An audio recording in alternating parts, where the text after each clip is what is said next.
Oh my God! EDSI gustong paghiwalayin dahil sa pera. Ayan, grabe. Di magpakasal na. Solve ang problema. Diba? Ayan, nakakalungkot man pong isipin mga kalingap, pero grabe na talaga yung mga nangyayaring kaganapang ito sa buong kalingap, sa kalingap serye, especially na nga po diyan yung love team ng EDSI. Kung isipin nga po natin ay talagang durog na nga po sa mga issue, sa mga pambabash, sa mga nagpapagaling ang mga opinion pagdating nga po sa issue ng EDSI. Sabihin na po natin na talagang magagaling na reaksyonista. Iisa yung adhikaing makamtan. Pero sila yung nagbabangayan. Nasaan na? Nasa simula't-simula pa lamang po iniidolo na po natin na kalingap reactor, kalingap vlogger. Ito na ba mga kalingap yung inaasahan po nating magiging mukha ng isang kalingap charity works sa hinaharap? Ayan, grabe, diba? Ano nga ba yung tunay na katotohanan sa likod ng mga issue? At syempre, ano nga ba yung magiging epekto po nito sa hinaharap? Sa video ito mga kalingap, yan po yung ating bibigyang reaksyon. Bilang sariling opinion, sana hindi po ito masamain ng sino man. Bilang concern po natin dito sa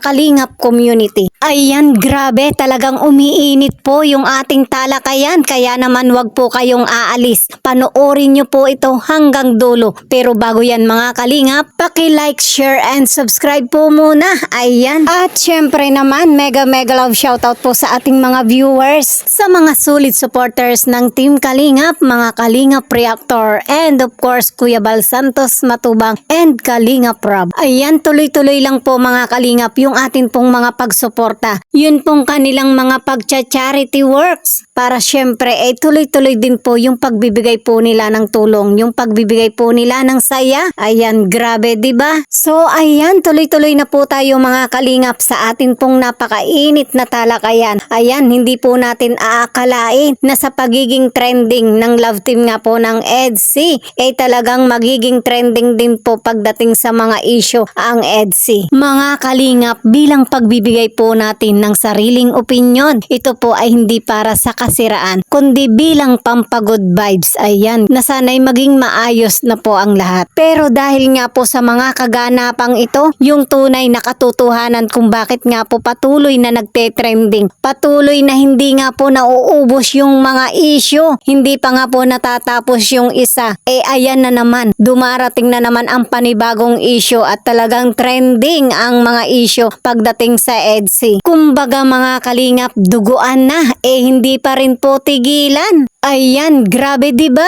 At ang matindi pa nga po nito mga kalingap, sa kabila nga po ng patuloy na nangyayari ito, hindi rin po natin lubos maisip na sa kabila nga po ng kaganapang ito, sa likod po nito may bayarang nangyayari. Yes po mga kalingap, kasi hindi naman po tayo bulag sa mga nasasaksihan po natin, hindi po tayo bingi sa mga naririnig po natin, sa mga paulit-ulit na issue. At ang masakit pa nga po niyan mga kalingap, EDSI gustong paghiwalayin dahil sa pera. Ibig sabihin lang po nito mga kalingap, kapag may issue, may pera. Kapag may pera, may issue. Ayan, grabe, napakasakit isipin, diba? Na ang punto po dito mga kalingap, kaya nga po may issue, binabayaran para paghiwalayin at hindi nga po magkatuluyan si Fiancé at si Papa Eds. May mga bagay po sa mundo na talagang napakahirap ipaliwanag, pero yan po yung totoo. Dahil dyan mga kalingap, naniniwala po tayo sa salitang pagdating sa pera, bawat minuto may pagbabagong nagaganap sa isip ng tao. Ayan, grabe, diba? Pero hindi nyo po alam, baka nakakalimot po kayo. Kayo po ay nasa isang charity works, nasa isang community na dapat po ay magpasaya, maging uliran sa mga beneficiary, diba? At baka hindi nyo rin po alam, kayo po ay may biktima na, may community nasisira na. Yan nga po yung Kalingap community, yung love team ng EDC. At hindi lamang po yan mga kalingap, maging yung mga solid supporters ng EDC. Yung ating pong mga viewers na patuloy pong nagtitiwala, baka dumating nga po yung punto na madismaya na. Kung ito man po ay isang joke o palabas, sana'y hindi naman po ganyan na tuloy-tuloy yung bangayan. Kung kayo po ay may natitira pang pagmamahal at respeto, abay alalahanin nyo rin po yung ating community kinalalagyan.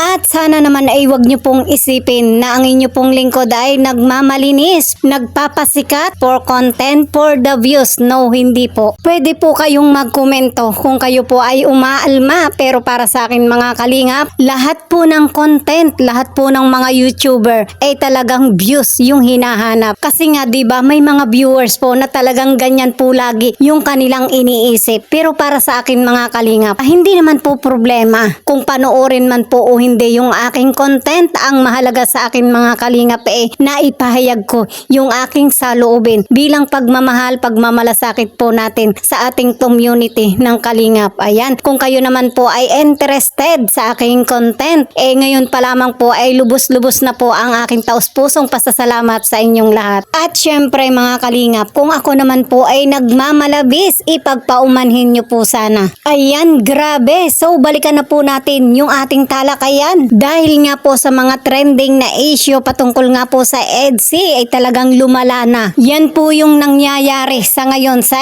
EDC. Ayan, dahil nga po sa gustong paghiwalayin ang EDC. Kahit nga po magkabayaran na, wag lamang nga pong magkatuluyan. At ang mga pruweba pong yan ay pinatutunayan po ng ilang mga nagre-reaksyon. At yan po ay ayon na rin po kay Kuya Bal Santos Matubang. Grabe, pagpira na yung pag-uusapan, wala pong pakialam kahit magkahiwalay pa ang EDC. Yan po yung nangyayari sa ngayon sa EDC. Kahit pa nga po yung mga magulang nga po ni Viancy ay umaalma na, talagang ito na nga po siguro yung dahilan kaya po sila umaalma. At syempre pagdating po sa ating bida, si Wifi at si Habi talagang apektado na. Stress na sa mga bangayang ito. Pero bakit po sila padadala sa mga ganyang sitwasyon? Alam naman po nila kung ano po yung kinalalagyan po nila sa ngayon at kung sino yung mga taong dapat po nilang sundin, di ba? Andyan po si Kuya Bal, si Kalingap Rab, at syempre andyan din po si Papa Eds na talagang alam naman po natin na pinakamahalagang tao sa buhay ni Viancy, di ba? Syempre hindi na po bago sa ating kaalaman na on or off camera